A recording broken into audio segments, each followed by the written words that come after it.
चातुर्मास म्हणजे काय? तर चातुर्मास म्हणजे 4 महिन्यांचा एक पवित्र धार्मिक काळ, जो आषाढ शुद्ध एकादशीपासून ते कार्तिक शुद्ध एकादशीपर्यंत असतो. आता या काळात नेमकं काय होतं?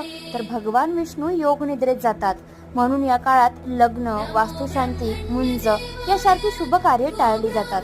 संत साधू एकाच जागी राहतात, कारण हा काळ ध्यान, साधना, व्रत आणि उपासना करण्याचा असतो. तर कांदा, लसूण, मांसाहार, मध, दूध मिश्र पेय टाळली जातात. शरीर आणि मन शुद्ध राहावं म्हणूनच. आता विशेष माहिती काय घ्यायची किंवा जी लोकांना माहिती नाही, तर या काळामध्ये श्रावण सोमवार, हरितालिका, महालक्ष्मी व्रत, नवरात्र, वसुबारस हे सगळे मोठे मोठे धार्मिक व्रते येतात. हा काळ संत तुकाराम, ज्ञानेश्वर, एकनाथ यांच्यासाठीही विशेष मानला जातो.